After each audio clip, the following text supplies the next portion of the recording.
अभिवादन स्वीकार कीजिए ब्रजेश मिश्रा का और आप देखना शुरू कर चुके हैं द डिबेट। बहनों भाइयों, मध्य प्रदेश और उत्तर प्रदेश में दो बड़े राजनीतिक घटनाक्रम हुए हैं। मध्य प्रदेश में अब से थोड़ी देर पहले मोहन यादव को मुख्यमंत्री बना दिया गया। ओबीसी समाज के और ओबीसी कम्युनिटी में जो लार्जेस्ट कम्युनिटी है उसके चीफ मिनिस्टर, 2 बार के विधायक को चीफ मिनिस्टर बना दिया गया शिवराज सिंह चौहान की कीमत पर। भारतीय जनता पार्टी अपने कार्ड्स धीरे धीरे ओपन कर रही है। इस बीच कल एक और घटनाक्रम उत्तर प्रदेश में हुआ जिस पर चर्चा होनी चाहिए। बहुजन समाज पार्टी की अध्यक्ष मायावती ने अपना उत्तराधिकारी घोषित कर दिया है। आकाश आनंद उनके भतीजे अब बीएसपी के नए डिप्टी सुप्रीमो होंगे जो मायावती की गद्दी पर बैठेंगे आगे चलकर। इस परिवर्तन के क्या संकेत हैं और इसके परिणाम क्या निकलेंगे, आज हम इस विषय पर चर्चा करने वाले हैं। बहनों भाइयों, अपोजिशन के लिए भारतीय जनता पार्टी ने एक और बहुत तगड़ी गेंद फेंकी, एक बाउंसर मारा है। मोहन यादव को मध्य प्रदेश का नया मुख्यमंत्री बनाया गया है। मोहन यादव उस कीमत पर बने हैं जिस कीमत पर शिवराज सिंह चौहान आते हैं। शिवराज सिंह चौहान ज्योतिरादित्य सिंधिया, नरेंद्र सिंह तोमर, प्रहलाद पटेल, कैलाश विजयवर्गीय जैसे ताकतवर नेताओं को बिठाकर गद्दी दी गई मोहन यादव को। बहनों भाइयों, इसके राजनीतिक मायने हैं और इसको एक सामाजिक ताने बाने से भी जोड़कर देखना चाहिए। मैं हमेशा ये बात कहता हूँ कि राजनीति में राजनीतिक दल कोई भी काम यूं ही नहीं करते हैं। हर कदम बहुत नपातुला होता है और हर कदम के पीछे उनका एक विज़न होता है पॉलिटिक्स में, जिसको वो आगे चलकर लागू करने वाले हैं। शिवराज सिंह चौहान भी पिछड़ी कम्युनिटी से आते थे, लेकिन शिवराज सिंह चौहान का मध्य प्रदेश में अब जितना कैरियर था वो पूरा कर चुके। अब या तो उन्हें दिल्ली बुलाया जाएगा या फिर संगठन में कोई और काम दिया जाएगा। फिलहाल वो मुख्यमंत्री या स्पीकर के पद से में बीजेपी ने उनको एकमेंडेट नहीं किया। वहीं रमन सिंह को छत्तीसगढ़ से हटाया, उन्हें स्पीकर बना दिया और आदिवासी नेता को लेकर आए छत्तीसगढ़ का चीफ मिनिस्टर। तो आदिवासी, ओबीसी अब राजस्थान भी कल तक डिसाइड करेंगे। आकाश आनंद को मायावती ने अपना उत्तराधिकारी ऑफिशियली क्यों घोषित किया? वैसे उन्होंने 2017 के पहले ही, जब वो सत्ता में थी, तभी उन्होंने नाम लिखकर एक लिफाफा बंद कर दिया था, तब नाम की घोषणा नहीं हुई थी। लेकिन 2017 के चुनाव में उनकी लॉन्चिंग की गई थी सहारनपुर से इस उम्मीद के साथ कि वो बसपा में कुछ बहुत बड़ा करिश्मा करेंगे। मायावती ने उनको ऑफिशियली अपना उत्तराधिकारी कल घोषित कर दिया है। मायावती ने इस वक्त ऐसा क्यों किया? ऐसा क्या इस वक्त चल रहा है कि उन्हें अपना उत्तराधिकारी घोषित करना पड़ा? बीएसपी अपने जन्म काल से लेकर जब अपने सत्ता के चरम पर पहुंची थी, उसके बाद अपने पतन के दौर से गुजर रही है। बीएसपी का वोट प्रतिशत, बीएसपी के विधायकों की संख्या पाताल तक पहुंच चुकी है। सिर्फ एक एमएलए उनका उत्तर प्रदेश की असेंबली के भीतर है, जबकि यही उत्तर प्रदेश है जहां 226 विधायकों के साथ कुछ साल पहले मायावती ने हुकूमत की थी। मायावती का सितारा क्यों अस्त हो रहा है और क्या आकाश आनंद बीएसपी का बेड़ा पार लगा पाएंगे? इस उत्तराधिकार के क्या मायने हैं और मायावती ने अपने भतीजे को ही क्यों चुना? क्या उनके भतीजे में उनके जैसी राजनीतिक काबिलियत है? क्या उनके भतीजे में उतनी प्रशासनिक क्षमता है? क्या उनके भतीजे ने समाज में जो कुछ भी अव्यवस्थाएं या कुव्यवस्थाएं रही हैं उन्हें नज़दीक से देखा है? शायद नहीं। मायावती एक बहुत विराट अनुभव वाली नेता हैं जिन्होंने अपनी ज़िंदगी में उतार चढ़ाव और फिर उतार, the rise fall and rise and again fall, ये मायावती ने अपनी ज़िंदगी में अब तक देखा है और देख भी रही हैं। तो फिर उन्होंने आकाश आनंद को गद्दी सौंपने का फैसला क्यों किया? क्या कारण परिवारवाद है या फिर मायावती को ऐसा लगता है कि उन्होंने जो मिशन कांसीराम जी के साथ मिलकर शुरू किया था उसको अब आकाश आनंद भी ही बढ़ा सकते हैं?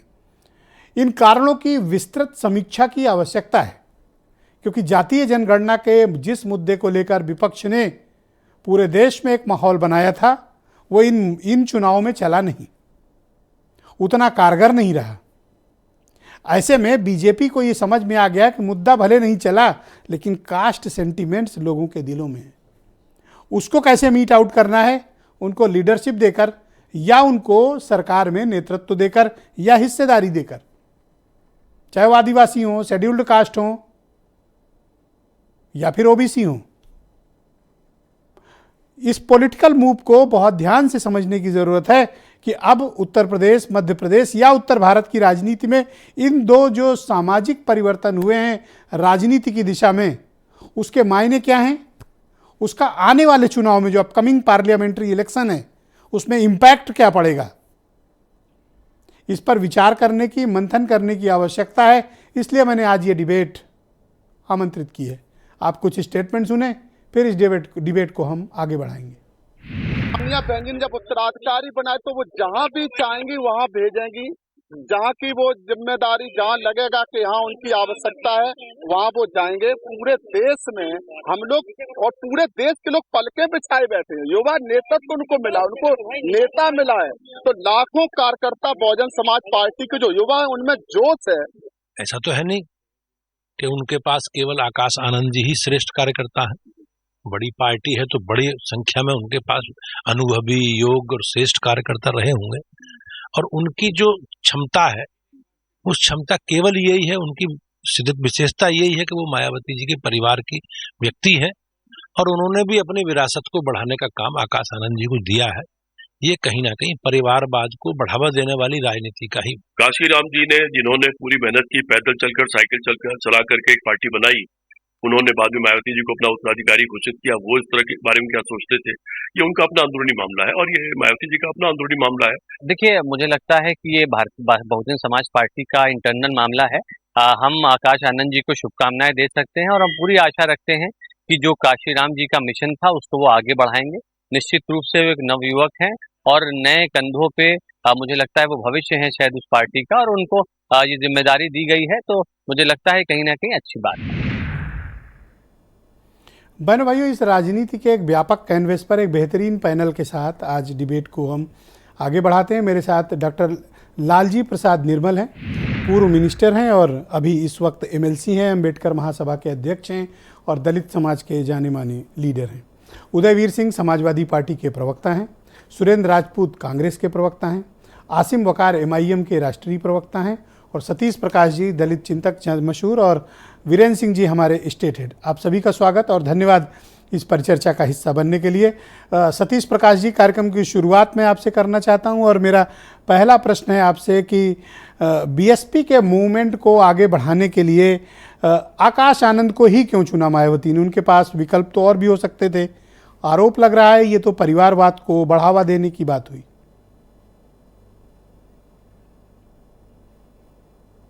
सतीश जी, विरासत जी, आप मुझे सुन पा रहे हैं?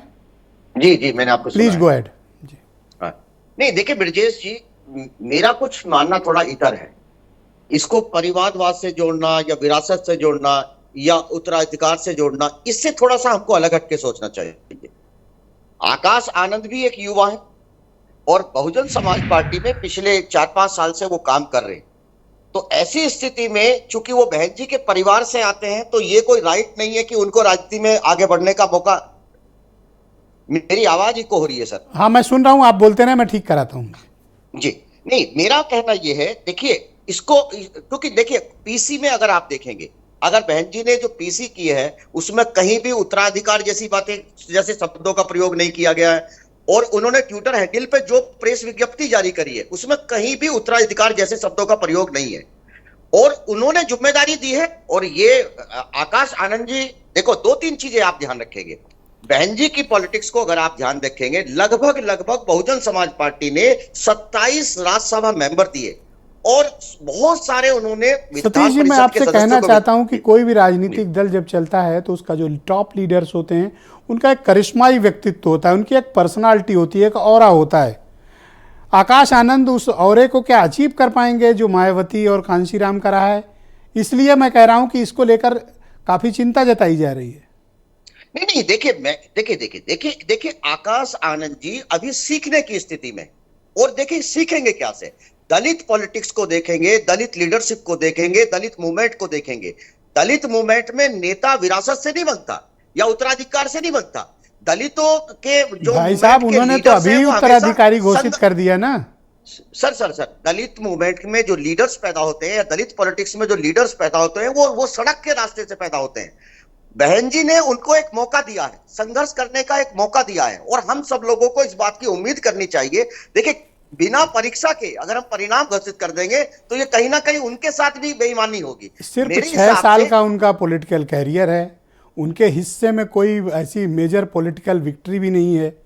उनको सीधे जाकर उत्तराधिकारी घोषित कर देना, वो भी जो दलित आकांक्षाओं की प्रतीक पार्टी का, आपको लगता है कि ये दलितों की जो आकांक्षाएं हैं उनके साथ न्याय है? नहीं नहीं, देखिए मेरा कहना ये है, देखिए दो चीजों को हमको ध्यान रखना पड़ेगा। आकाश आनंद बहन जी के परिवार से आते हैं, ये सच है, इसमें कहीं कोई दो राय नहीं। लेकिन अगर कोई यूथ आगे बढ़ करके अगर वो पॉलिटिक्स करना चाहता है या किसी भी क्षेत्र में अगर वो जाना चाहता है तो ये हमारा नैतिक दायित्व है ना कि हम उसको आगे करें।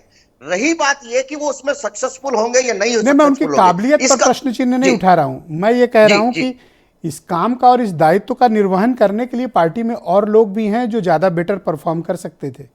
नहीं नहीं, देखो बाकी लोगों को जिम्मेदारी दी है। मैं यही तो कह रहा हूं कि अगर बहन जी के ऊपर ये आरोप लगा देना या उनसे ये बात कहना, 27 राज्यसभा मेंबर बहुजन समाज पार्टी ने दिए हैं और ऐसे ऐसे लोगों को राज्यसभा मेंबर बनाया कि जो लोग सोच भी नहीं सकते थे। पिछली बार आप देखेंगे रामजी गौतम है, वो पिछले काफी समय से जो है बहुजन समाज पार्टी से जुड़े रहे और अंतिम स्थिति में जाकर के बहन जी ने उनको राज्यसभा मेंबर बनाया। और मैंने तो डिबेट के ओपनिंग में ही कहा कि अभी ज्यादा वक्त नहीं हुआ है, 226 एमएलए के साथ मायावती सरकार में थी। मैं तो खुद इस बात को बोला हूं। ऑल राइट सर, इस चर्चा को आगे बढ़ाते हैं। डॉक्टर लालजी प्रसाद निर्मल हमारे साथ मौजूद हैं। डॉक्टर निर्मल, आपका बहुत शुक्रिया, काफ़ी दिनों के बाद आपको देख रहा हूं। आपका स्वास्थ्य कैसा है? और दूसरा, आकाश आनंद को मायावती ने अपना उत्तराधिकारी बना दिया, उन्हीं को क्यों चुना सर? निर्मल जी, मुझे सुन पा रहे हैं आप? निर्मल जी, आप मुझे सुन पा रहे हैं? ओके, निर्मल जी से मेरा संपर्क नहीं हो पा रहा। मैं इस परिचर्चा को उनके साथ आगे बढ़ाऊंगा। उनके साथ कुछ कनेक्टिविटी इशू है, हम ठीक करते हैं। इस डिबेट को आगे बढ़ाते हैं। उदयवीर सिंह मेरे साथ मौजूद हैं, समाजवादी पार्टी के प्रवक्ता हैं। उदयवीर जी, स्वागत आपका। आज मध्य प्रदेश में जब मुख्यमंत्री का ऐलान हुआ तो ये निश्चित तौर पर आपकी पार्टी के लिए एक बड़ी राजनीतिक चिंता का विषय होगा कि मोहन यादव मध्य प्रदेश के नए मुख्यमंत्री। हमको क्यों चिंता करनी है? हमको अपनी राजनीति करनी है। हमको अपनी पार्टी के एजेंडे पे वोट मांगना है, समर्थन जुटाना है। मोहन यादव जी बने या कोई भी बने, उनको खुद तय करना है वो किस एजेंडे पे चलेंगे। तो इसमें हमें चिंता क्यों करनी है? नहीं, चिंता इसलिए भी करनी चाहिए कि एक तो ओबीसी कम्युनिटी का, उस पर से भी यादव समाज से बनाया गया। आप जिस पॉलिटिक्स को लेकर आगे बढ़ रहे थे बीजेपी ने, उसमें तो आपको डेंट मारा ना। पुराना अनुभव ये कहता है कि आज एक डिप्टी सीएम है उत्तर प्रदेश में पिछड़े वर्ग के नाम पे, जो पिछले 6 साल से सम्मान ढूंढ रहे हैं। वो उदाहरण है कि इन्हें किसी कुर्सी पे बिठा भी दिया जाएगा तो ये बराबर बैठने लायक नहीं माने जाएंगे। ये तो भारतीय जनता पार्टी के लिए चैलेंज है कि उसके जिलों के लीडर किसको मानेंगे कि नहीं मानेंगे। ये तो भारतीय जनता पार्टी के बीच में के कार्यकर्ताओं के बीच में सवाल है कि जिसको सबसे लोकप्रिय सीएम बताया मान रहे थे, वो 5वीं बार का दावेदार था, उसी ने वोट मांगा, प्रचार किया, तो चलिए नए आदमी को अच्छा मौका मिला, हम तो स्वागत करेंगे। लेकिन उनके बीच में सवाल है कि और इतना अच्छा क्या किया जाए, कैसे करें, क्यों ताश के पत्तों की तरह हमको फेंट दिया गया। कोई एक आदमी किसी दल में रहा, ना भाजपा का है ना भाजपा से कोई लेना देना है, दलों को बदलता रहा, स्पष्ट बहुमत की सरकार में डिप्टी सीएम बन जाए। तो ये जो देखिए मास लीडरशिप बदलती नहीं है और काम जो ज़मीन पे किया जाता है और जो आपका से अपेक्षाएं होती हैं उनको पूरा किया जाता है, उसके हिसाब से समर्थन जुटता है। पर आपका जो सामाजिक ताने बाने को लेकर आप आगे बढ़ रहे थे, उस पर मोहन यादव की ये धमाकेदार एंट्री आपकी राजनीति को तो प्रभावित करेगी। मध्य प्रदेश में जहां पैर जमाने की कोशिश कर रहे थे, बिल्कुल, और उत्तर प्रदेश में भी बिल्कुल प्रभावित नहीं करेगी। इससे पहले भी वहाँ डिप्टी सीएम रहे हैं लोग, लीडरशिप में रहे हैं और उनका क्या हश्र हुआ सब जानते हैं। अपनी सुविधा और अपनी राजनीतिक कन्वीनियंस के हिसाब से बीजेपी ने जो निर्णय लिया वो आने वाले समय में तय होगा। अंततः सच ये है कि पीड़ित शोषित वर्गों के लोगों की लीडरशिप को न बढ़ने देने के लिए, उनको आपस में बांटने काटने के लिए जो उत्तर प्रदेश में एजेंडा चलाया जाता है यादव मुस्लिम को टारगेट करके, अन्य बैकवर्ड कम्युनिटीज़ के लोगों के बीच में, और उनको टारगेट करके ही वोट मांगा जाता है, इसी तरह मध्य प्रदेश में भी कुछ उभरते हुए बैकवर्ड लीडर्स का सर कलम करने के लिए एक आसान रास्ता ढूंढा गया है। क्या आप अपनी पार्टी की रणनीति बदलने के लिए अब विवश होंगे मोहन यादव के चीफ मिनिस्टर बनने के बाद? हमारी राजनीतिक रणनीति सामाजिक न्याय और लोकतंत्र है। जो इस रास्ते पे आ जाएगा, हमारी उससे कोई लड़ाई नहीं है। भारतीय जनता पार्टी इसकी प्रबल विरोधी है। वो परिवारवाद बता रहे हैं किसी के, अरे भाई अपने अंदर तो देख लो। तो सवाल ये है कि समाजवाद और लोकतंत्र को लेके हम आगे चलेंगे, जो उसको फॉलो करेगा जनता तय करेगी कौन उसका ईमानदारी से पालन करता है। आकाश आनंद की एंट्री को आप किस नज़रिए से देखते हैं? मैं तो स्वागत करूंगा। ये बहुजन समाज पार्टी का अपना आंतरिक मसला है और अनुभव और बहुत सारे सवाल मैं सुन रहा था। सबसे पहला सवाल होता है स्वीकार्यता। कोई लीडर है, अगर उसको लेके कितनी एक्सेप्टेंस है, किस कारण से एक्सेप्टेंस है, ये विषय गौड़ है। विषय ये महत्वपूर्ण है कि उनकी लीडरशिप से कोई सवाल आ रहा है क्या बहुजन समाज पार्टी के कार्यकर्ता नेता कुछ उसके बारे में बोल रहे हैं, क्या बोलने की? आपको आकाश आनंद की स्वीकार्यता प्रतीत होती है? नहीं, जब उनकी पूरी पार्टी टॉप से बॉटम तक अभी तक किसी का एक शब्द नहीं आया, सब स्वागत करे, अपने सर पे बिठा। तो ऐसे ही होता है, तो हमको क्यों शिकायत होनी चाहिए? नहीं, आपका अनुभव क्या कहता है उनके साथ? नहीं, मेरा अनुभव ये कहता है एक हिंदुस्तान की पॉलिटिक्स में ही नहीं, संस्कृति में, सभ्यता में, कल्चर में एक एक्सेप्टेंस है। लोग ट्रस्ट करते हैं। मैं किसी को अपना प्रतिनिधि बना दूं, उत्तराधिकारी घोषित कर दूं, लेकिन मेरे घर आते हैं, अगर मैं नहीं मिलता तो मेरी पत्नी मेरे बच्चे से बात करने की कोशिश करते हैं। और ये तो हमारे देवी देवताओं तक से चली आ रही चीज़ें हैं। तो ये जो स्वीकार्यता है, इस स्वीकार्यता पे जो लोग सवाल उठाते हैं वो देखते नहीं अपनी सुविधा के हिसाब से। अपने घर में परिवार पे परिवार चलाए जा रहे हैं। जो तीन ही आदमी की पार्टी है, जिसमें तीन ही परिवार, तीन ही नेता, तीनों परिवार के, उसको सर पे बिठाए हैं, मंत्री बिठाए हैं और दूसरों को परिवारवाद सिखा रहे हैं। चूंकि परिवारवाद के आरोप से आप भी घिरे रहते हैं, तो इसलिए मायावती के परिवारवाद को आप डिफेंड कर रहे हैं? नहीं, हम तो घिर के पहले उससे आगे चले गए। परिवारवाद हो गया, परिवार में और भी बातें सब हो गई, हम तो उन सब चीज़ों से परे चले गए। हमारा मानना ये है कि पॉलिटिकल पार्टी की लीडरशिप आप और हम अपनी सुविधा से नहीं बदल सकते। वो कार्यकर्ता के बीच में एक्सेप्टेंस है। इसी राजनीतिक परिवेश में बहुत सारे लीडर परिवार से आए जिनको स्वीकार नहीं किया गया। चंद्रबाबू नायडू एक उदाहरण है। बहुत सारे लोग हैं और बहुत सारे लोग ऐसे हैं जो स्वीकार कर लिए गए जब उनके दल की सुविधा इसमें। तो कल को अगर आपकी बातचीत भी शुरू होती है बीएसपी से, तो आपको आकाश आनंद के साथ बात करके बैठने में कोई परहेज नहीं होगा? हमारी बात होगी तो किसी दल से होगी। जब भी हाइपोथेटिकल सवाल है, अगर किसी से होती है तो दल से होगी, उसकी नीतियों पे होगी। हम थोड़ा लीडरशिप तय करेंगे दूसरे दल की। जो लोग दूसरे दल की लीडरशिप तय करने की कोशिश कर रहे हैं वो कुंठित मानसिकता के हैं। और मैंने ब्रजेश जी आपको एक पुरानी डिबेट याद दिला रहा हूँ। जब खड़गे साहब अध्यक्ष बने थे तो मैंने कहा था कि मैं इस फैसले से बहुत सहमत नहीं था, क्योंकि लीडरशिप जो होती है वो एक होती है, उसको आप अपनी सुविधा से नहीं बदल सकते। कांग्रेस के मित्रों ने खड़गे साहब का मान सम्मान, सीनियरिटी बना के रखी है, इसके लिए अच्छी बात है। लेकिन आज भी कांग्रेस की स्वीकार्यता लीडरशिप राहुल गांधी की है। तो इसी तरीके से जेपी नड्डा भले ही अध्यक्ष हो गए हों, हैसियत नहीं है कुछ। सुनील बंसल अगर उत्तर प्रदेश में जो कह देंगे मोहन यादव के अपॉइंटमेंट ने आपको चौंकाया? इसने मोहन यादव की नियुक्ति ने आपको चौंकाया? नहीं, मुझे तो मौका मिला कि भारतीय जनता पार्टी के लोगों के बीच में बैठ के बात कहें कि बहुत सारे ज्ञान विज्ञान की जो बात करते हैं, लोकतंत्र है, विधायक चुनते हैं, कोई भी बन सकता है, तो ये तो पर्ची आ रही है ना दिल्ली से। फिर क्यों इंदिरा गांधी से लड़ते थे?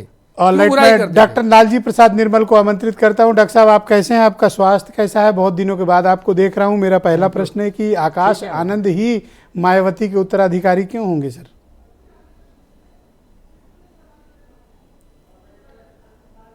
निर्मल साहब, आप मुझे सुन पा रहे हैं? निर्मल साहब, आवाज आ रही है? हेलो, आवाज आ रही है? निर्मल जी, आपको मेरी आवाज आ रही है? ओके, उनसे संपर्क हमारा हो नहीं पा रहा है। डिबेट को आगे बढ़ाएंगे। मेरे साथ सुरेंद्र राजपूत जी मौजूद हैं, कांग्रेस के प्रवक्ता हैं। सुरेंद्र जी, मैं आपकी प्रतिक्रिया समझना चाहता हूं कि जिस मध्य प्रदेश में माना जा रहा था कि एक से बढ़कर एक ताकतवर दिग्गज नेता मौजूद हैं, वहां मोहन यादव को चीफ मिनिस्टर बनाया जाना, आप लोगों ने इससे क्या सीखा?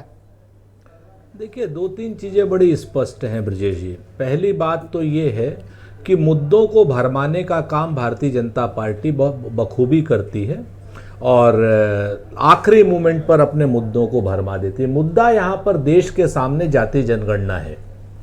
जब जाति जनगणना की बात की जाती है तो वो कहते हैं देश में एक जाति है, गरीब जाति है, एक अमीर जाति है, मैं गरीब हूँ, मैं ये हूँ, मैं फ़कीर हूँ, ये सारी बातें कह देते हैं। और उसके बाद आप एक क्या नाम फिर कहते हैं कि साहब हमने पिछड़ी जाति से मुख्यमंत्री बना दिया, यादव मुख्यमंत्री बना दिया, मैं नकली पिछड़ा हूँ, मैं घांची हूँ, मैं तेली हूँ। तो इन सारी बातों को लेकर के अगर आप ध्यान से देखेंगे कि योग्यतम व्यक्ति को आप मुख्यमंत्री बना रहे हैं, मोहन क्या नाम उनका अपना आंतरिक मामला है, उसका स्वागत। लेकिन अगर आप जब उसके बाद ये बात कहते हैं कि उन्होंने एक यादव जाति के आदमी को बनाया, तो कहाँ चली गई पिछड़े की क्या नाम वो जो जाति की दुनिया में तो दो ही जातियां हैं, गरीब जाति एक अमीर जाति है, और हम तो गरीबों की बात करते हैं। तो ये दो मुही कहते हैं ना कि दुरंगी छोड़ एक रंग हो जा, सरासर मोम या फिर संग हो जा। सर एक यादव अगर चीफ मिनिस्टर बन गया तो आप इतना तिलमिलाए क्यों हैं? नहीं, मैं तो स्वागत कर रहा हूं उनका चीफ मिनिस्टर बनने का, लेकिन उनके पीछे जो मंशा है जाति जनगणना को कुंद की धार को कुंद करने की, उसका तो विरोध करना पड़ेगा ना। आप मुझे बताइए, देश जाति जनगणना मांग रहा है, जाति जनगणना का भारतीय जनता पार्टी विरोध कर रही है, जाति जनगणना पे वो कुछ कहने को तैयार नहीं है, और जाति जनगणना की काट करने के लिए, जाति जनगणना न हो पाए इसकी साजिश रच रही है अगर भारतीय जनता पार्टी, तो उस साजिश का तो आपको विरोध करना पड़ेगा। मोहन यादव जी की नियुक्ति का स्वागत, लेकिन जाति जनगणना के पीछे जो उनकी मंशा है, जाति जनगणना की धार को कुंद करने की, हमारी मांग को कुंद करने की, जो संविधान में इतने सीनियर लीडर्स को बर्फ में लगा दिया बीजेपी ने। आपके यहाँ होता तो अब तक बवाल हो जाता है, और देखो एकदम पिन ड्रॉप साइलेंस है। ये बात सच है, ये डिसिप्लिन है उनके यहाँ का। ये डिसिप्लिन नहीं है, ये मरा हुआ लोकतंत्र है, ये डिसिप्लिन नहीं है। जो अगर आप अपने लीडर्स को बर्फ में लगाने की बात सोचते भी हैं तो निश्चित तौर पर या तो आप ऑटोक्रेटिक बिहेवियर के या हिटलर शाही बिहेवियर के हैं। अगर आप कोई अपने नेताओं की बात नहीं सुनते हैं, आप उन नेताओं की बात नहीं सुनते जो आपके लिए वोट लाते हैं, दिन रात सुबह शाम काम करते हैं। अगर हमारे यहाँ मतभेद होते हैं या कोई आदमी लीडरशिप की आवाज उठाता है तो भारतीय जनता पार्टी समर्थित मीडिया कहता है विरोध कर रहे हैं, विद्रोह कर रहे हैं। हमारे यहाँ बोलने की आजादी है, उनके यहां बोलने की आजादी नहीं है। आखिर कारण क्या है कि नरेंद्र सिंह तोमर को, प्रहलाद पटेल को, कैलाश विजयवर्गीय को, इन सब लोगों को आप क्या नाम ये लोग चुनाव लड़ाने आप ही तो कोसते थे, आपकी बात सुन ली बीजेपी ने, इनको किनारे लगा दिया। आप ही तो भला बुरा कहते थे कि ये सब गलत लोग हैं, खराब लोग हैं। आपकी बात मान ली बीजेपी ने, सबको किनारे कर दिया। नहीं, वो अच्छा है वो बुरा है, वो उनका आंतरिक मामला है। हम आपसे ये कह, आपने लोकतंत्र की बात कही, बर्फ में लगाने की बात कही। लीडर किसी मुहावरा है सर, शब्द मत पकड़ो। सर लीडरशिप किसी भी पार्टी को उसको बर्फ में लगा देना कहीं ना कहीं अलोकतांत्रिक है, हिटलर शाही है। मैं सिर्फ बात ये कह रहा हूं, और ये हिटलर शाही के लिए भारतीय जनता पार्टी मशहूर हो गई है, और वो इस हिटलर शाही को अपने लाभ की बात बताते हैं, देश को बताते हैं कि देखिए हमने कितना बड़ा। ओके सर, अगला सवाल आकाश आनंद जी, आपकी पार्टी क्या ओपिनियन रखती है कि मायावती ने अपने घर से ही अपना उत्तराधिकारी चुन लिया? देखिए, दो प्रश्न बड़े हैं। तो मिशन की पार्टी थी। नहीं, मैं दो प्रश्न बड़े हैं। पहली बात, मायावती जी हो या कोई भी पार्टी हो, उनका अपना लीडर चुनने का हक है, और भारतीय बहुजन समाज पार्टी ने अपना लीडर आकाश आनंद को किया, उनकी पार्टी में स्वीकार्यता होगी, वो आगे बढ़ेंगे, उनको शुभकामनाएं। हमारा उस पर कहीं कोई वो नहीं है टीका टिप्पणी, हम तो उनको शुभकामनाएं देंगे। दूसरी बात, इंपॉर्टेंट बात यह है ब्रजेश भाई कि आज की डेट में मायावती जी को और उनके नवनियुक्त आगे आने वाले नूरे नजर को, आकाश आनंद को, यह तय करना पड़ेगा कि वो देश में सांप्रदायिकता के खिलाफ हैं, महंगाई के खिलाफ हैं, बेरोजगारी के खिलाफ हैं, या सांप्रदायिकता के समर्थन में हैं। ये सर्टिफिकेट कौन देगा उनको? नहीं, ये सर्टिफिकेट तो उनके कर्म देंगे उनको। आज की डेट में अगर वो वर्तमान की सत्ता से, उनका कर्म आप बताएंगे? नहीं, हम नहीं बताएंगे, उनका कर्म जनता बताएगी। अगर वो पूरी तरीके से, पूरी ताकत से सत्ता से टकराएंगे, पूरी ताकत से बेरोजगारी का विरोध करेंगे, पूरी ताकत से महंगाई का विरोध करेंगे। क्या नहीं कर रही हैं जी? क्या ये सब नहीं कर रही जो आप कह रहे हैं? नहीं, इस वक्त अभी मैं मतलब इस बात की संभव नहीं दिख रहा। वो आज की डेट में उन्होंने अपना एक अलग अजीब सा रास्ता चुन रखा है। तो किसके साथ है बहन जी? मुझे इस वक्त नहीं, लेकिन जो इस वक्त की कहो सर, बोलो सर, किसके साथ? इस वक्त की जो परिस्थितियां हैं वो ये तय है कि इस वक्त वो सांप्रदायिकता का विरोध और महंगाई का और बेरोजगारी का विरोध नहीं कर रही। Thank you sir. मैं निर्मल साहब, आप मुझे सुन पा रहे हैं? निर्मल जी, आज निर्मल जी की आवाज़ न तो आ रही है न जा रही है, हमारे पास कुछ तकनीकी खामी है। आवाज़ नहीं आ रही? जी मैं आपको सुन पा रहा हूँ, अब आप मुझे सुन रहे हैं? जी हाँ, आवाज़ आ रही। मैं आपसे जानना चाहता हूं कि आकाश आनंद की नियुक्ति को आप किस तरह से देखते हैं, और क्या बीएसपी का जो मिशन कांशीराम जी ने शुरू किया था मायावती से होते हुए अब वो आकाश आनंद के हाथ में जा रहा है, आपकी क्या प्रतिक्रिया है, आप क्या सोचते हैं इस विचार के बारे में? देखिए, और लोगों के लिए तो ये सामान्य प्रक्रिया है। आवाज़ आ रही भाई साहब? जी बिल्कुल आ रही है, आप बोलते रहें। और लोगों के लिए तो एक सामान्य घटना है, लेकिन अगर आप दलितों की बात करें या दलित मूवमेंट की बात करें तो यह बड़ी दुर्भाग्यपूर्ण घटना है। पहली बात तो ये कि बाबा साहब डॉक्टर अंबेडकर, मानवर कांशीराम, इवन लोहिया जी भी परिवारवाद के कभी पक्ष में नहीं रहे।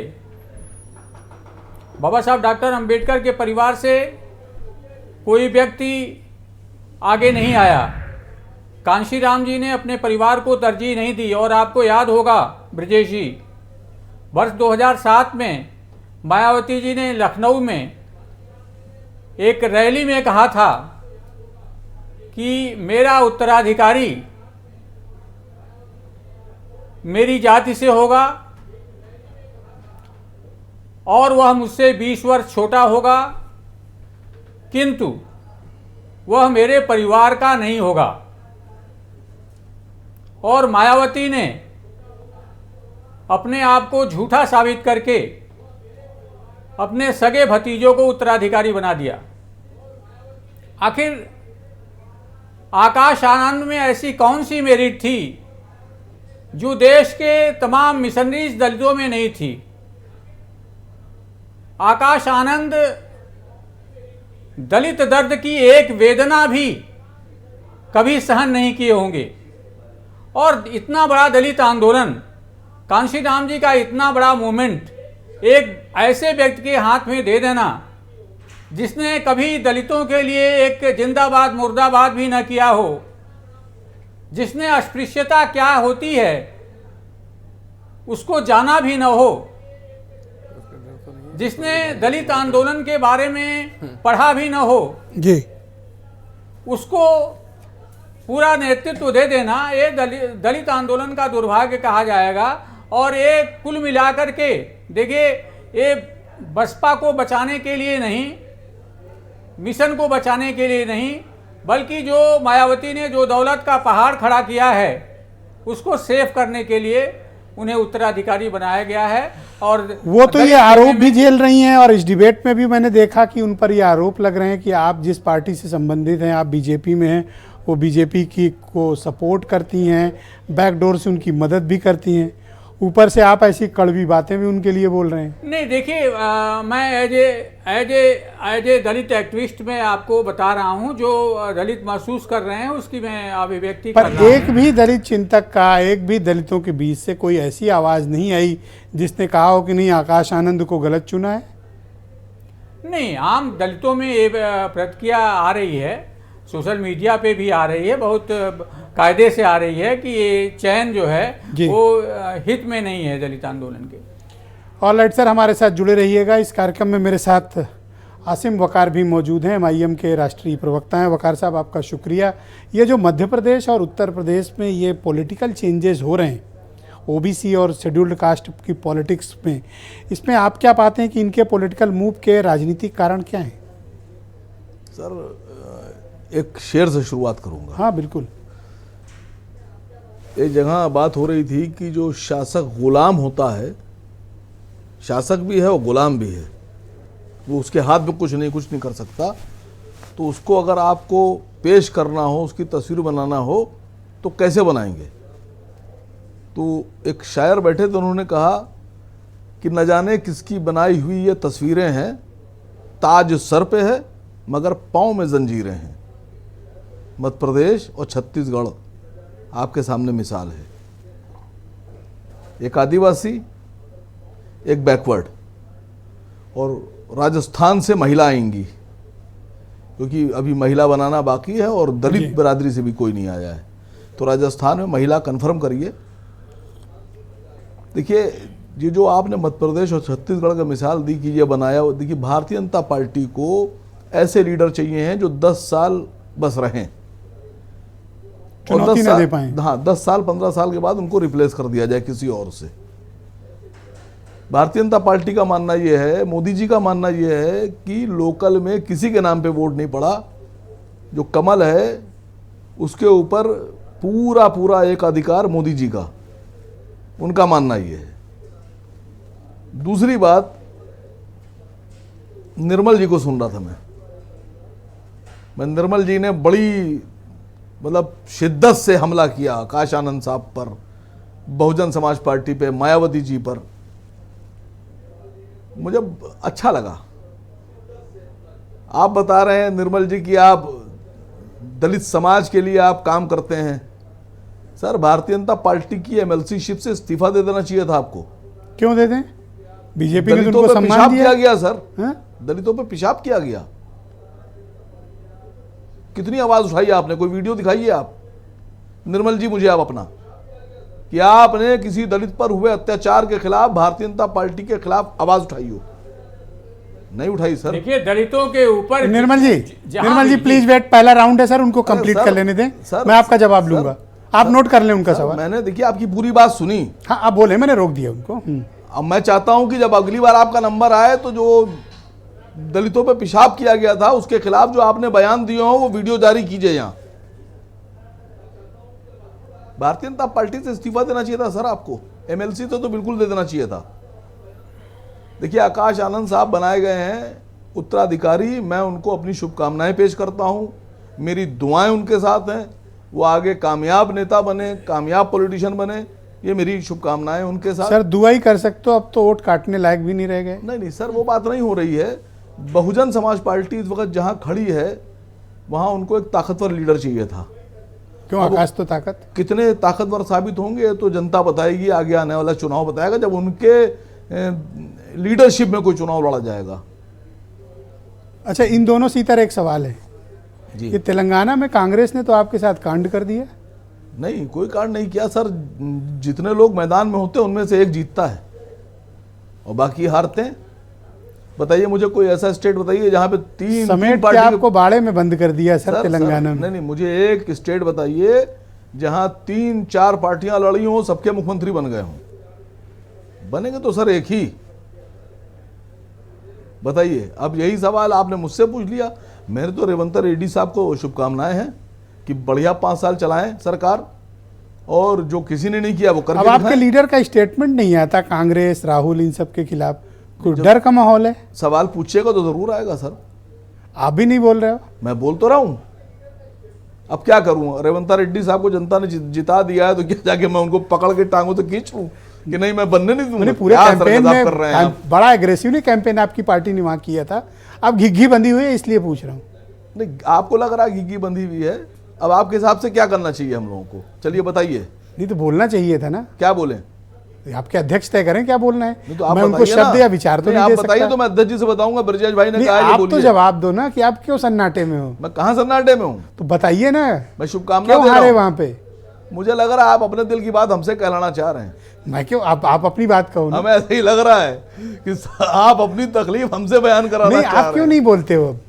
सर, मैं उनको मुबारकबाद पेश कर रहा हूं, उनको मेरी सरेंडर, सर सरेंडर इसी को कहते हैं। नहीं, कोई सरेंडर नहीं ठीक, मैं आप बीरेन जी भी आ गए डिबेट में। 2024 का चुनाव आएगा, उसमें सर मुकाबला किया जाएगा और पूरी ताकत से लड़ा जाएगा। ठीक है सर, तब तक आप लोग पूरी खाएं सर।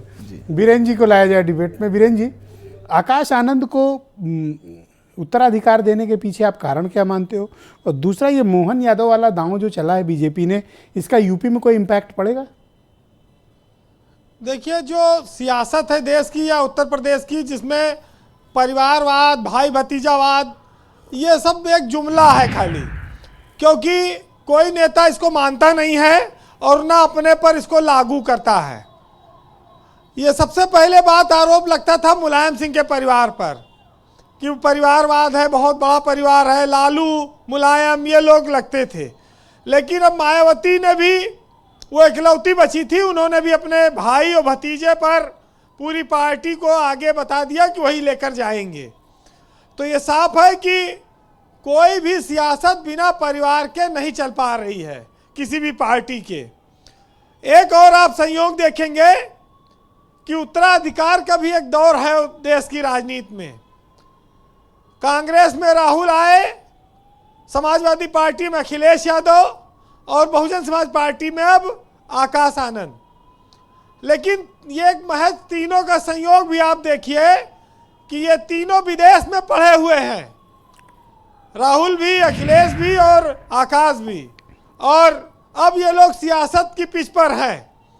कौन कितना कामयाब है ये इसका आकलन आप इस चीज़ से कर सकते हैं कि मुलायम सिंह ने अपने रहते अपना उत्तराधिकारी घोषित किया अखिलेश को और उन्हें मुख्यमंत्री बनाया और 5 साल वो मुख्यमंत्री रहे। उनको स्थापित करने के बाद वो सियासत से विदा हुए। वो एक उनके पास उन्होंने अखिलेश यादव को एक लंबी विरासत दी, जिसमें अखिलेश यादव खुद 3 बार सांसद रहे, एमएलसी रहे और अभी वो विधायक और नेता प्रतिपक्ष हैं। लेकिन आकाश के पास अभी इतनी कोई इसमें से एक भी स्थिति नहीं है, तो अभी उन्हें सियासत में बहुत ज़मीन नापनी पड़ेगी, तब वो आकाश में कहीं पहुंच पाएंगे, एक बड़े आकाश में।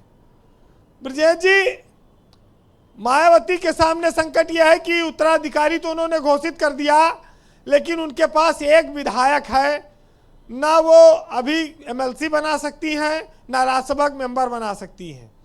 चुनाव लड़ा सकती हैं आकाश आनंद को, ये कर सकती हैं। तो ये है, अब ये देखना होगा कि नए ज़माने के जो नेता हैं वो तिलक तराजू वाले उन नारों से आगे जाकर टेक्नोलॉजी का इस्तेमाल कर कर पार्टी को किस ओर ले जाते हैं। जहाँ तक रही है बात मोहन यादव की, तो मोहन यादव की तो ससुराल बता रहे हैं लोग कि सुल्तानपुर में है, वहाँ पर वो उनका आना जाना भी रहा है, अब वो मुख्यमंत्री हो गए हैं। लेकिन बीजेपी ने पुराने दिग्गज नेताओं को अब मौका देना बंद कर दिया है, नए लोगों पर वो दांव लगा रही है जी। ये बात साफ है कि जब सब वोट मोदी के नाम पे मिल रहा है और भाई मोदी भी पार्टी चला रहे, प्रधानमंत्री हैं, तो वो यादव को मुख्यमंत्री बनाते हैं, दलित को बनाएं, आदिवासी को बनाएं, अपनी वो भी गुणा भाग तो करेंगे ही। और यूपी बिहार में बड़ी सीटें हैं, मध्य प्रदेश में तो लोकसभा की 29 सीटें हैं, यूपी में 80 है। लेकिन मध्य प्रदेश और उत्तर प्रदेश के यादव में बड़ा अंतर है और यहाँ के चुनावी समीकरणों में भी बहुत अंतर है, तो इसमें तो थोड़ा टाइम लगेगा। इतनी जल्दी इस पर आप कहिए कोई चमत्कार होगा तो ये थोड़ा मुश्किल है। ब्रजेश जी, एक बार काशीराम ने कहा था 2001 में जब मायावती को उत्तराधिकारी बनाया था कि जो मिशन था दलित समाज के उत्थान का, उसका काम पहले महात्मा फूले ने शुरू किया, फिर साहू जी महाराज ने चलाया और एक टाइम में कांशीराम ने चलाया, फिर उन्होंने मायावती को अपना उत्तराधिकारी बनाया। तो कोई परिवार का सदस्य उसमें नहीं था, तो ये एक बड़ी समस्या थी। अब परिवार के लोग आ गए हैं, तो अब आकाश के सामने तमाम चुनौतियां होंगी। आकाश में वो आप राजनीतिक क्षमता देखते हैं कि वो बीएसपी जैसी मिशन वाली पार्टी को आगे ले जा सके? देखिए, अभी तो उनको एक आध चुनाव लड़ना होगा, अभी तो उत्तर प्रदेश के बाहर वो काम कर रहे हैं, अभी तक उनका सार्वजनिक जीवन में कहा जाए इस तरह से सियासत में भी प्रवेश होना बाकी है। तो अभी क्या वो करते हैं और किस तरह से पार्टी के लिए उपयोगी है तो आगे पता चलेगा।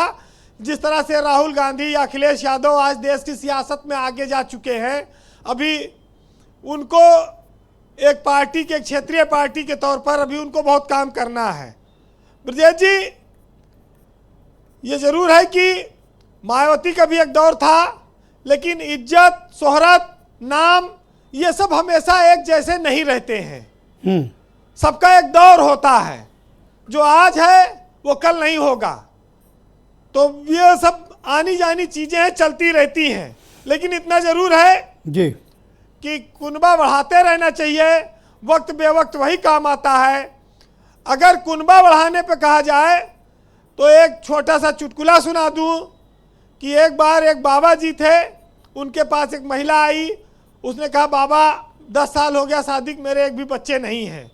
तो बाबा ने कहा चिंता न करो बेटी, मैं जा रहा हूँ केदारनाथ, वहाँ दिया जलाऊंगा और तुम्हारे परिवार आगे बढ़ेगा। 10 साल बाद बाबा लौटे, महिला के घर के सामने 10 बच्चा खेलत हुए मिले। तो बाबा ने बड़ी प्रसन्नता हुई और महिला से कहा भाई मुबारक हो, बच्चों के पापा कहाँ हैं? तो महिला ने कहा बाबा केदारनाथ गवा है बच्चों के पापा। तो कहीं वो क्या करे, कहीं वही दिया बुझावे गए हैं जो ना आप जला के आए रहे हो। तो ये बड़ी समस्या है जी वीरेंद्र जी। आबादी भी बढ़ती जा रही इस देश में। बहरहाल सियासत में सबकी अपनी अपनी महत्वाकांक्षा है।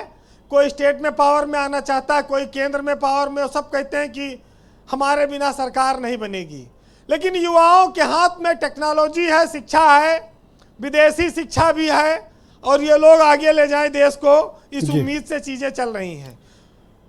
मालविका जी लखनऊ की एक कवित्री हैं, उनका बहुत अच्छा शेर है, सुनिएगा कि दर्पण देख संवर गए कितने, अपने पर ही मर गए कितने, और ख्वाबों की खेती को सच के कीट पतंगे चर गए कितने, और प्यार वफा ईमान की बातें करके लोग मुकर गए कितने, और फाइलें सब्ज योजनाओं की चूहे रोज कुतर गए कितने। बड़ा तनाव दे दिया आपने सुरेंद्र राजपूत के कि अब वो किसका शेर पढ़ें और आपको जवाब दें। वीरेंद्र जी आपका बहुत शुक्रिया और धन्यवाद हमारे साथ ग्राउंड जीरो से अपने इनपुट ऑब्जर्वेशंस उपलब्ध कराने के लिए। बहनों भाइयों, इस महत्वपूर्ण सामाजिक और राजनीतिक परिचर्चा को आगे बढ़ाते हैं। मेरे साथ सतीश प्रकाश जी मौजूद हैं, दलित समाज के जाने माने चिंतक हैं। सतीश जी, मैं आकाश आनंद पर वापस लौटता हूं और आपसे ये प्रश्न है मेरा कि जिस मूवमेंट को इतने बड़े दिग्गज नेताओं ने चलाया हो, जिन्होंने अपना सारा जीवन दे दिया हो एक मूवमेंट के लिए, एक मिशन के लिए, वो आकाश आनंद के पास न कोई एक्सपीरियंस है, न काम करने की कोई उन्होंने अब तक क्षमता दिखाई है, ना उनके पास ऐसा कोई ट्रैक रिकॉर्ड है। आप किस आधार पर ये क्लेम कर सकते हैं कि वो एक बेहतर दलित नेता साबित होंगे इन कंपैरिजन टू मायावती? नहीं, देखिए, तुलनात्मक अध्ययन तो अभी नहीं किया जा सकता। निश्चित रूप से आकाश आनंद जी के पास ये एक बड़ी जिम्मेदारी है, और इतना बड़ा मूवमेंट अगर उनके साथ जुड़ा है, निश्चित रूप से ये जिम्मेदारी बड़ी है। लेकिन देखिए, जब तक इसके परिणाम ना जाए, परिणाम क्या होंगे ये हमको तय करना पड़ेगा। देखिए ब्रजेश जी, भारतीय राजनीति में लीडर्स आते कहां से? पहला तरीका था आपके छात्र चुनाव होते थे। आज भारत में कहीं भी छात्र संघ के चुनाव नहीं होते, वहां से लीडर्स आने बंद हो गए। ट्रेड यूनियन सारी की सारे बंद है, ट्रेड यूनियन से कोई लीडर नहीं आते। तो या तो परिवारों से आएंगे या सोशल मूवमेंट से आएंगे। बल्कि एक नया तरीका, धार्मिक मूवमेंट भी एक नया शुरू हुआ है। क्या जो धार्मिक लोग हैं उनका पॉलिटिक्स की तरफ जाना बहुत जरूरी है। मेरा मानना यह है कि इसमें निर्मल जी की एक बातों से मैं थोड़ा सहमत नहीं हूं। विदेशी शिक्षा है उनके पास, पढ़े लिखे व्यक्ति हैं, और ये कह देना कि उन्होंने दलित मूवमेंट के बारे में पढ़ा होगा या नहीं पढ़ा होगा, उन्होंने एक शब्द इस्तेमाल किया कि दलित दर्द की वेदना कभी न उन्होंने सही है, न अनटचेबिलिटी उन्होंने कभी देखी है, न वो मुश्किलों को सहा है उन्होंने। नहीं, देखिए, अब भारत में परिवर्तन हुआ है ना। अगर इस देश में लोकतांत्रिक व्यवस्थाएं आगे बढ़ी हैं तो दलित उत्पीड़न के मामले भी कम हुए हैं। निश्चित रूप से जो व्यक्ति गांव में रहता है वो दलित उत्पीड़न ज्यादा सहता है बनिस्पत उस व्यक्ति के कि जो व्यक्ति शहर में रहता हो या उसकी एजुकेशन बेहतर रही हो। बहन जी के भतीजे रहे हैं, बिल्कुल मैं इस बात से बिल्कुल सहमत हूं। लेकिन ये कह देना कि दलित उत्पीड़न को सिर्फ वही समझेगा जिसके ऊपर दलित उत्पीड़न हुआ हो। आपका कहने का तात्पर्य है कि उन्हें मौका दिया जाना चाहिए और उनके परफॉर्मेंस को देखा जाना चाहिए। निश्चित रूप से देखिए, अभी सिद्ध करना, उन्हें भी तो अपना काम करके दिखाना पड़ेगा। उनको 7 साल का वक्त हो गया, 6 साल का, कोई तो एक ऐसा अचीवमेंट होता उनका जिससे माना जाता कि नहीं उन्होंने ये काम किया है। नहीं, देखिए, अभी देखिए तेलंगाना में उनको गए, तेलंगाना में एक बड़े लीडर्स पैदा हुए। दक्षिण में बहुजन समाज पार्टी ने परिणाम चाहे कुछ भी रहे हो, लेकिन तेलंगाना में आरएस प्रवीण के रूप में एक बड़ा दलित चेहरा उन्होंने पैदा किया है। वो तो मायावती ने किया है, उसमें इनका कोई रोल नहीं है। नहीं, कहे तो वो भी है ना। बहन जी ने, देखिए बहन जी का आशीर्वाद था उनको, इसमें कहीं कोई दो राय नहीं। प्रवीण जी तो अपनी नौकरी छोड़ के आए, अपना सब कुछ छोड़ कर आए हैं बीएसपी। जी। देखिए ब्रजेश जी, हर व्यक्ति को मौका मिलता है। आकाश आनंद जी से ये मौका इसलिए छीन लिया जाए कि वो बहन जी के परिवार से आते हैं, ये भी कहीं ना कहीं न्याय नहीं होगा। मेरा मानना यह है कि तमाम जो लीडर्स हैं, बहुजन समाज शुक्रिया पार्टी सर। ने इस देश के सिर्फ दलित लीडर नहीं दिए, किसी भी दल के अंदर जो Thank you। पिछड़े वर्ग के लीडर हैं वो मान्यवर काशीराम जी के मिशन से, उसी पाठशाला बहुत से बहुत निकले धन्यवाद हुए आपका लोग सतीश हैं। जी, हमारे साथ पूरे जुड़े देश में रहिएगा। जितने पिछड़े लोग वहां हैं, डिबेट इसमें को कहीं कोई दो राय बहुत नहीं। शुक्रिया आपका। आकाश आनंद अगर Thank कोई you, काम sir। करते हैं उनको मौका देना चाहिए। Thank you sir. उनके उदयवीर ऊपर जी, सवाल अभी भी थैंक खड़ा यू, करना चाहिए। बहुत हाँ, शुक्रिया। जिम्मेदारी बड़ी है, धन्यवाद निश्चित सर। रूप से संघर्ष उनका करना पड़ेगा। ये बात मैं बिल्कुल कहूंगा Thank कि you। दलित पॉलिटिक्स में कभी भी विरासत की पॉलिटिक्स नहीं होती। दलित सर, मैंने मूवमेंट सुन में, लिया दलित आपको, लीडरशिप धन्यवाद। में लोग संघर्ष से ही आते हैं। धन्यवाद। वहां से लीडरशिप पनपने का रास्ता सिर्फ उदयवीर सड़क जी, है। मैं आपसे जानना चाहता हूं कि आप ये बीजेपी पर टैग करते थे कि ये एक जाति की विरोधी पार्टी है, ये यादवों का विरोध करते हैं। अब उन्होंने तो यादव चीफ मिनिस्टर बना दिया, अब तो आप ये उन पर आरोप नहीं लगा पाएंगे। हमने ये कभी नहीं कहा ब्रजेश जी कि वो एक जात का विरोध करते हैं। हमने ये कहा कि जिनको सामाजिक न्याय चाहिए उन शक्तियों को इकट्ठा नहीं होने देते, उनको आपस में लड़ाते हैं। जब जैसी सुविधा होती है तब वैसा लड़ाया जाता है। इस बात पे मैं आज भी कायम हूँ। पिछड़े वर्ग के बहुत बड़े बड़े नेता बीजेपी में बने रहे, आंदोलन चलाया, आंदोलन जिया, उसको नेतृत्व किया और उसके बाद उनको एकदम लौ बुझा दी गई। इससे पहले उत्तर प्रदेश में भी बहुत बड़े बड़े नाम थे, मध्य प्रदेश में भी उमा भारती जी से लेके और शिवराज सिंह जी और पता नहीं कौन कौन नाम थे, बाबूलाल गौर।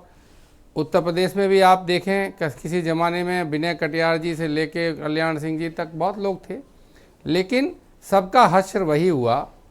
तो प्रश्न ये है कि अब उनको जो नेता बनाए हैं उनको ये साबित करना पड़ेगा कि वो जाति भेदभाव के खिलाफ लड़ सकते हैं। राजनीति में अवसर मिलता है, उस अवसर का सही उपयोग कर पाएंगे तो ठीक है, उनका श्रेय भी मिलेगा, लेकिन अनुभव कहता है कि वो नहीं कर पाएंगे। इस राजनीतिक चाल ने समाजवादी पार्टी को अपनी ग्राउंड की जो पॉलिटिक्स है, कास्ट बेस्ड, जो आप अभी क्वेश्चंस और जनगणना की बात कर रहे हैं, उसको कुछ नुकसान पहुंचेगा? अजीब मजाक करते हैं ब्रजेश जी आप। भारतीय जनता पार्टी वाले इस जात को बना दिए, उस जात को गिरा दिए, हमसे कह रहे हैं कास्ट बेस्ड। अरे समाजवादी पार्टी क्या कास्ट बेस्ड है? इंडियन पॉलिटिक्स कास्ट बेस्ड है या तो फिर सब अपने हिसाब से सामाजिक समीकरण बना रहे हैं। अब हमको टैग कर दे रहे हैं जाति कास्ट बेस्ड। ये कौन बेस्ड है? ये तो 4 जात बता रहे थे जिसमें गिनती ही नहीं थी किसी जात की। गरीब, तो आपको क्या लगता है क्यों बनाया होगा? अब कहाँ से जातियां निकल के आ गई? तो क्यों बनाया होगा इन्होंने मोहन यादव को? इसलिए बनाया होगा कि जो आपसी लड़ाई झगड़ा था लोगों में, लगा होगा मोहन यादव जी से कि इनको सब लोग कंट्रोल कर लेंगे। उनको लगा होगा कि शिवराज सिंह चौहान का लंबा कार्यकाल हो गया, ये दिल्ली की दावेदारी ने ठोक दें और बहुत सारे अपने समीकरण होंगे। आप इसके पीछे कोई राजनीतिक प्रक्रिया से नाम नहीं निकला है। कोई पॉलिटिकल मोटिव आप नहीं समझ रहे हैं इनका मोहन यादव के अपॉइंटमेंट के पीछे? नहीं, पॉलिटिकल मोटिव होगा उनका, वो जाने। तो आप हमारा मानना ये है, हमारा ध्यान इस बात पे है कि सामाजिक न्याय दे सकते हो। जाति जनगणना की बात कर रहे हैं, करवा दो, ले लो श्रेय। अवसर मिलता है, सरकार है आपकी दोनों तरफ, अच्छा काम करो, उसका श्रेय ले लो। और लेट में इस पर चर्चा को आगे बढ़ाएंगे। मेरे साथ सुरेंद्र राजपूत जी मौजूद हैं। और एक बात और ब्रजेश जी, आप शायद बार बार वो आकाश आनंद जी वाली बात आ रही है, मैं 2 लाइन जोड़ दूं। बहुत लंबे समय तक पार्टी से जो उपकृत रहते हैं, लीडरशिप की नाक का बाल बने रहते हैं, मंदिर जाते हैं, कस्में खाते हैं, बताते हैं कि बस दिया बहन जी आपके लिए जलाया था हमने, अपने लिए तो कुछ नहीं चाहिए, आपकी तरक्की में ही मेरी तरक्की है। थोड़े दिन पार्टी में संकट आ जाए, छोड़ के भाग जाते हैं। भतीजे स्वीकार नहीं होते और भांजों की चमचागिरी करते हैं। किसके लिए कह रहे हो? इस तरह की राजनीति में परिस्थितियां हैं, इसलिए लोगों को एक ट्रस्ट वैल्यू की महत्व है राजनीति में। लोग चाहते हैं कि मैं हम समझ गया आप आकाश आनंद को डिफेंड कर रहे हैं, रास्ते छोड़ के न चला जाए। ओके, सुरेंद्र राजपूत जी, मैं आपसे जानना चाहता हूं कि क्या इस पॉलिटिकल मोटिव को आप लोग डिकोड कर पाए जो उन्होंने मध्य प्रदेश में किया?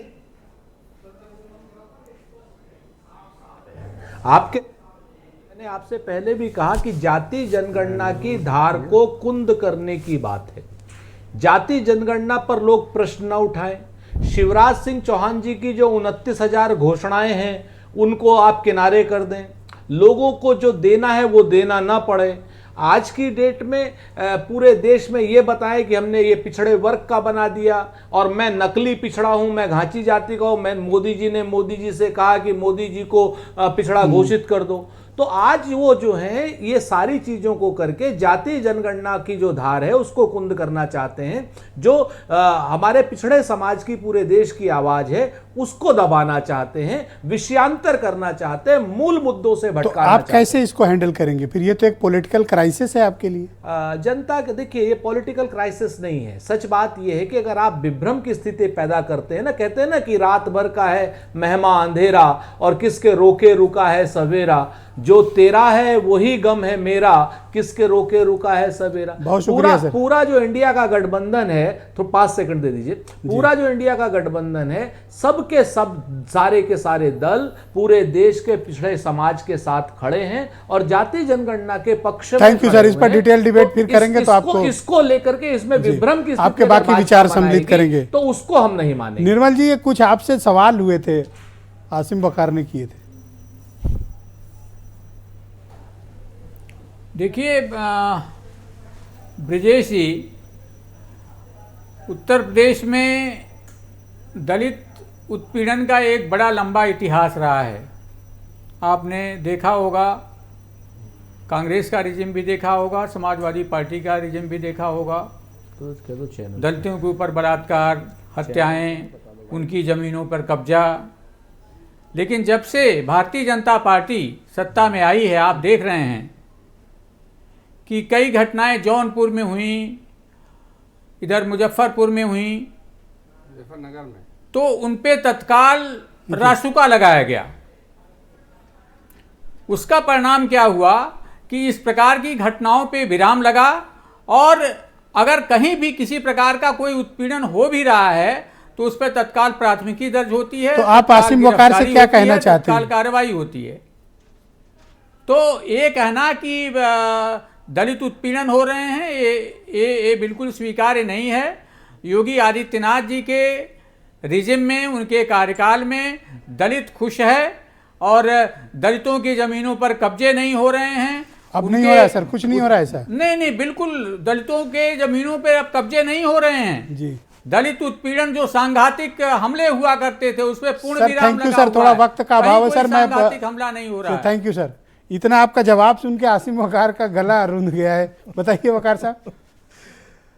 नहीं सर, देखिए, जब पहली बार निर्मल जी बोल रहे थे तो बता रहे थे कि आकाश आनंद को दलितों की तकलीफों का और उन पे जुल्म सितम का तजुर्बा ही नहीं है,